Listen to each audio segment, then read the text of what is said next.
আসসালামু আলাইকুম। Welcome to book nook Bangla. আজ আপনাদের জন্য পড়ছি বলাই চাঁদ মুখোপাধ্যায়ের একটি গল্প, দন্ত কৌমুদী।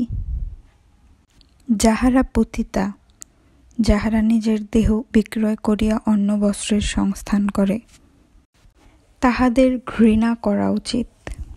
সুনীতিপরায়ণ সাধু ব্যক্তিদের ইহাই নির্দেশ। তাহারা আরও বলেন, তাহাদের সংস্রব পরিহার্য।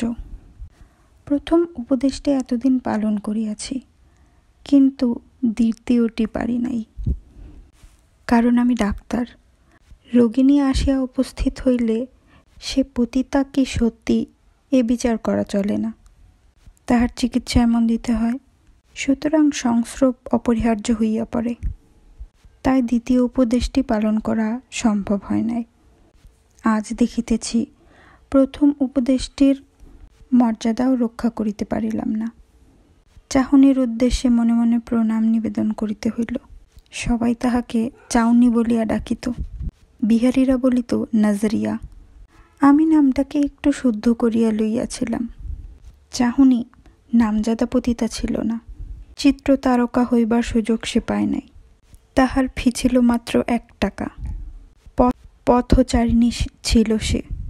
সে আমার নিকট প্রথম যখন আসিয়াছিল, তখন সে সিপিলিসে জর্জরিত। অনেকগুলো ইঞ্জেকশন দিয়া তাহাকে ভালো করিলাম।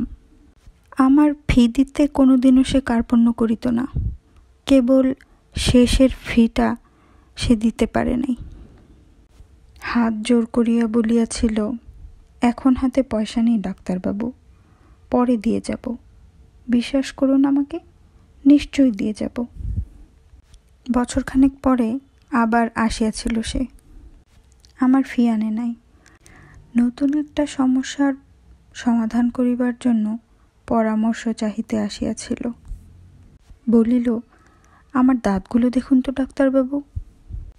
দেখিলাম দাঁতগুলি প্রত্যেকটা মজবুত আছে, কিন্তু কুচকুচে কালো। মিশি, গুল এবং পাণ্ডবতাই কারণ। বলিলাম, দাঁত তো ভালোই আছে, রং অবশ্য কালো হয়ে গেছে, তাতে ক্ষতি কি? চাহনি কিছুক্ষণ চুপ করিয়া রহিল। এই কালো রং উঠিয়ে দেওয়া যায়? যায়, কিন্তু অনেক হাঙ্গামা। এখানে হবে না, কলকাতায় যেতে হবে। থাক না কালো রং, ক্ষতি কি? চাহনি বলিল, আজকাল ঝকঝকে সাদাটা সবাই চায়। আমার খদ্দের অনেক কমে গেছে। বলিয়া মাথা হেঁট করিল। তারপর বলিল, কলকাতায় চলে যাই তাহলে। রেশমিও এই কথাই বলছিল। আপনিও যখন বলছেন তখন সেই ব্যবস্থাই করি। যাইবার পূর্বে বলিয়া গেল, আপনার ফিসের কথা বলিনি, পাঠিয়ে দেব পরে। বড় টানাটানি চলছে আজকাল। চলিয়া গেল। তারপর আরও 5 বছর কাটিয়াছে। চাহনির কোনো খবর আর পাই নাই। আজ সকালে একটি ঘাট ছাটা ছোকরা একটি চিঠি এবং একটি সিল করা কৌটো আমার কাছে দিয়ে গেল। বলিল, চাউনি এটা আপনাকে কলকাতা থেকে পাঠিয়েছে। কি আছে কৌটাতে? তা তো জানি না। ছোকরা চলিয়া গেল। চিঠিটা খুলিয়া পড়িলাম।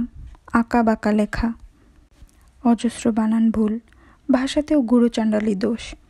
সংশোধন করিয়া লিখিলে এইরূপ দাঁড়ায়, শ্রীচরণীষু, শত সহস্র প্রণামান্তে নিবেদন। ডাক্তারবাবু, ভগবানের কৃপায় আশা করি আপনি ভালোই আছেন। আশা করি এই অভাগীর কথা আপনার মনে আছে। আপনার পরামর্শ অনুসারে আমি কলিকাতায় আসিয়া একজন বড় দাঁতের ডাক্তারকে আমার দাঁতগুলি দেখাইয়াছিলাম। তিনি বলিলেন, সব দাঁতগুলি সোনা দিয়া বাঁধাইয়া লও। সবগুলি না পারো অন্তত সামনের কয়টি বাঁধাইয়া লও। দেখিতেও ভালো হইবে, আবার দাঁতগুলি অনেক দিন টিকিবেও। আমার যে কয়খানা গহনা ছিল তাহা বেচিয়া দাঁতগুলি সোনা দিয়া বাঁধাইয়া লইলাম। ইহাতে ফলও হইয়াছিল। এখানেই নতুন করিয়া আবার ব্যবসা ফাঁদিয়াছিলাম। লোক মন্দ জুটিত না, কিন্তু ডাক্তারবাবু আমার অদৃশ্যই মন্দ। আবার ব্যারামে পড়িলাম। এবার যক্ষা। ডাক্তার বলিয়া গিয়াছেন, বাঁচিবার আশা কম।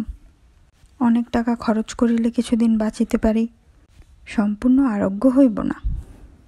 আমার টাকা আর নাই, চিকিৎসা এবং বাড়ি ভাড়ায় সর্বশান্ত হইয়াছি, আর বাঁচিব না। আপনার সহিত আর আমার দেখাও হইবে না। আপনার কিছু ফি বাকি ছিল, সে কথা আমি ভুলি নাই। আপনার ঋণ শোধ করিবার নয়, তবু ফি বাবদ কিছু পাঠাইতেছি। আমার কাছে নগদ টাকা নাই। আমার সোনা বাঁধানো দাঁতগুলি আপনাকে একটি কৌটায় পুরিয়া পাঠাইয়া দিতেছি। পাড়ায় একটি ছোকরা দাঁতের ডাক্তার আছে, সেই কোনো পয়সা না লইয়া দাঁতগুলি উপড়াইয়া দিয়াছে। ছেলেটি বড় ভালো। রেশমির ছেলে খুন্তা এখানে আসিয়াছিল, তাহার হাতেই পাঠাইলাম। আপনি গ্রহণ করিলে কৃতার্থ হইব। আমার ভক্তিপূর্ণ প্রণাম জানিবেন। ইতি সেবিকা চাহনি। বুকনুক বাংলায় এতক্ষণ পড়ছিলাম বলাইচাঁদ মুখোপাধ্যায়ের একটি ছোট গল্প দন্ত কৌমুদী। আশা করছি আপনাদের ভালো লেগেছে। ভিডিওটি ভালো লাগলে লাইক এবং শেয়ার করবেন, চ্যানেলটি সাবস্ক্রাইব করবেন। এটা আমাদের নতুন একটি ইনিশিয়েটিভ, আমাদের পাশেই থাকবেন। ভুল ত্রুটি হলে কমেন্টে জানাবেন, আমরা অবশ্যই তা শুধরে নেওয়ার চেষ্টা করব। ধন্যবাদ।